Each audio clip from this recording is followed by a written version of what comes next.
What does your role feel like for you this spring? As now that Keely's gone, you're kind of the incumbent starter there at that point. I'd say my role this year, I'm trying to become a better leader. More of a vocal guy. Lead by example and trying to bring. We got a lot of mid-years and young guys, and just trying to help bring some of those guys along. Is it hard to fill those shoes? And Keely was that guy who was coming off the pick six last year. Is it hard to kind of take over that role? Keely, Keely was a great player, great guy.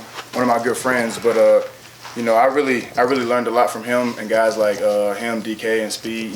They taught me the way. So I wouldn't say it's so hard because I know the formula, I know what to do and how to do it. From a leadership standpoint, what were some of the things you learned from those guys? Just trying to approach every day like it's your last day, like it's your last opportunity.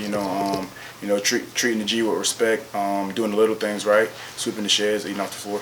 Javon mentioned the other day when we talked to him how that you and he and Taki were talking about how crazy it is that all of a sudden you guys are the older guys in that room.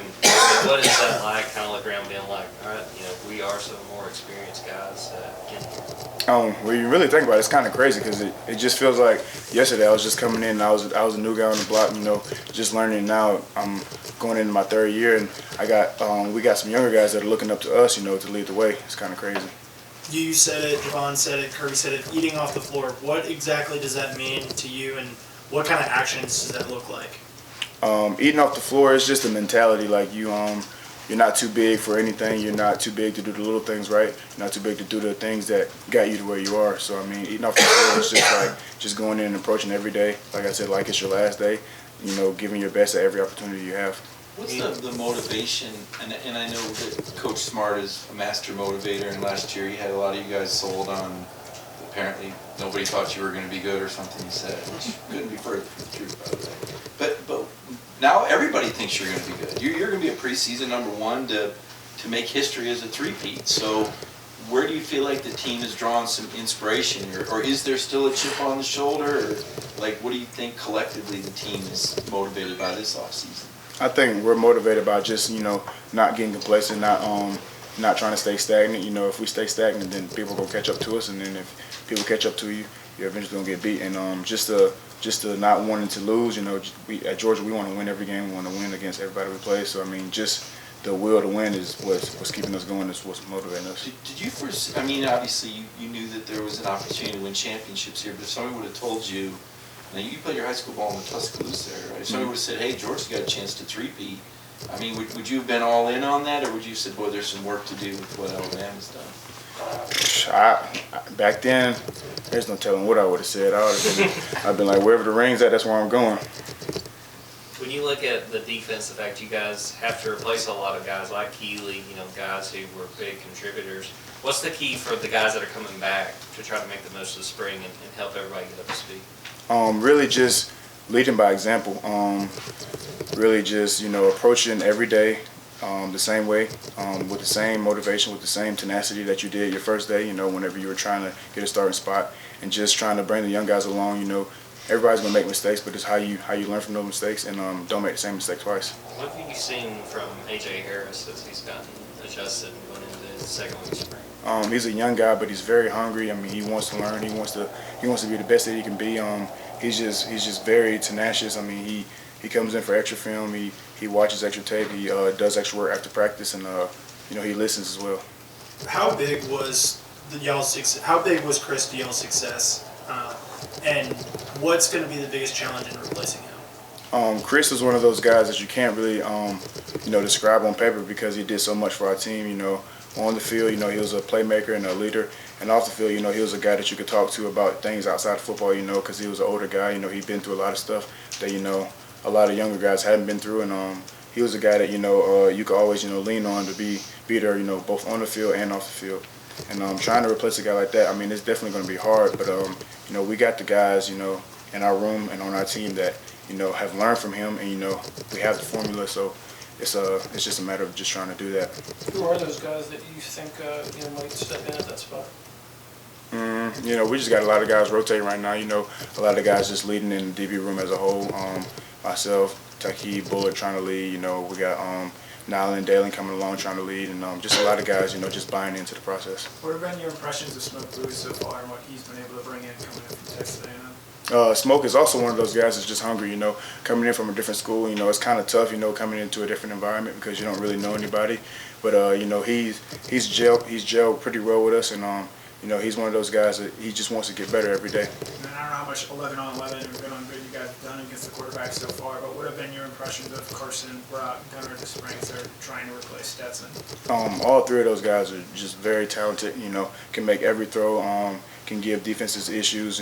Both with their arms and their legs, and just very smart guys and guys who know how to run offense. What have you learned working with Coach Brown over the last year, and how much more comfortable are you knowing sort of what his expectations are? Coach Brown, Coach Fran, he taught me a lot, man. Coming in last year, I had 2 DB coaches already, and he was going to be my third, and it was kind of like, oh, here we go again. But he's come in and he's treated me and the rest of my guys like family. He really cares about us. He loves us, and he's willing to go the extra mile, whether it's in the film room, getting up early every day to help us with our technique, watching film, or just getting extra work after practice. And we had a year together, so I really know what he expects from us, and he knows how to get me to go. Whenever everyone has those days, he knows what to say to get me going. And he knows how to lead a room.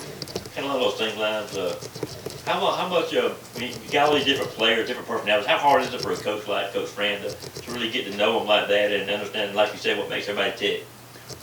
Just trying to get to know everybody on a personal level outside of football. That's what it really takes. Just trying to get connected with your players and with your teammates. You can't really just be connected on the field because you gotta go. You gotta do stuff outside. You gotta get to know guys' whys, and you gotta really talk to people.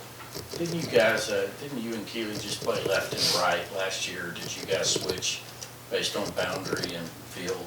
We just played left and right. We didn't do field and boundary really. The reason I ask, I just wondered, with Keely gone, is there any benefit, reason for you to move to the other side, or or do you work at both sides, or is? Yes, sir. We all the corners we work at both sides. It's not really one guy that's just set on one side. Field or boundary. We all work both sides. I'm sure you've covered him at some point in practice. What makes Brock Bowers so good? Brock is just one of those guys that, man, he's probably one of those guys that whenever you think of eating off the floor, he's probably one of the people that's on the top of the list. He came in, worked hard, All-American his freshman year, but his sophomore year, he did the same thing every day, came in, worked hard, ran hard, team runs, he's not big of a vocal guy, but you can see, whenever you watch him, he's leading by example, and I think that's what just makes him, such a great player, is that he's just willing to do the things that it takes to be great. For a defensive back room that's replacing Chris and replacing Keely, how big were those team runs and workouts and stuff over the past couple months in terms of figuring out leaders and developing a chemistry with the new group of guys? I say that was pretty huge because you get to learn the most about people. Whenever all of y'all are tired, whenever all of you are suffering together, running hard, and guys get to gel at those times. Whenever things go wrong, that's whenever you want to be connected the most. So just those team runs in general, they really help. Is there one particular day or moment where you really started to feel like that secondary group is starting to come together? Really, with the guys in the room, we've been kind of, together. We played all last year, and it was only, a couple of new guys, but, they just bought in, the new mid-years, they bought in, and the guys that, just came in to already what was already set in stone. So it wasn't really much of a, trying to get everybody to buy in. Those guys are willing to do it. You said thoughts on Ra and we love it so far. You played against them last year. What's it like as teammates, and how would you say those guys are doing so far? Well, I'm glad that they're my teammates now. Those guys are really good players.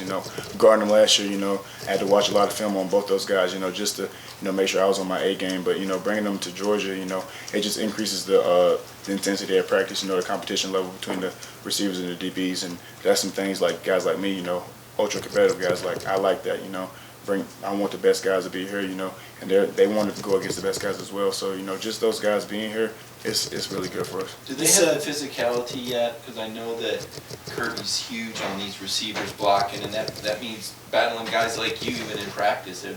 have they shown that, or do you think they're still adjusting to the Georgia physicality? I think those guys have shown it. I mean, I think that they're bought into, the Georgia way and the way we do things around here. I mean, obviously, like, when you first get here and your first couple practices, things are a little different because we do things differently here. But I said that those guys have bought in and that, they're just going to keep buying in.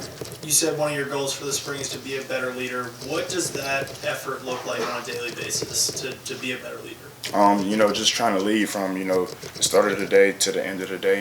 Trying to bring guys in with me for extra film in the mornings, and I'm trying to bring guys with me for extra film after practice. After practice, we work on technique a lot in the DB group, just working on certain things and just trying to be a vocal guy. Sometimes, the younger guys are going to mess up because, you're not really familiar with the playbook yet, and, just trying to help those guys, learn. And during the walkthroughs, trying to show them, that the walkthroughs are important and stuff like that. Just trying to work your technique and, just trying to be a good leader. Saw you and a couple other players were at the NASCAR race on Sunday. What you think? That was my first time going. It was pretty cool. Those cars was loud. Got time for two more? Did you have to wear headphones, or were you just kind of using your ears? I was just using my ears. I didn't wear no headphones.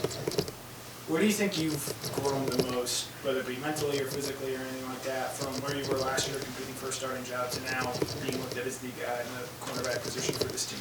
I think where I've grown the most is, just mentally, coming in mentally prepared for every day. I know what it takes to be a Georgia Bulldog. I know what it takes to be a DB here. I mean, it's not easy. If it was easy, everybody would do it. So I mean, just trying to keep my mental correct because you could be physically strong or have a weak mind, and things could go bad. So just trying to keep, just trying to be mentally tough, through all situations. Kamari, thank you. Thank you. Kamari.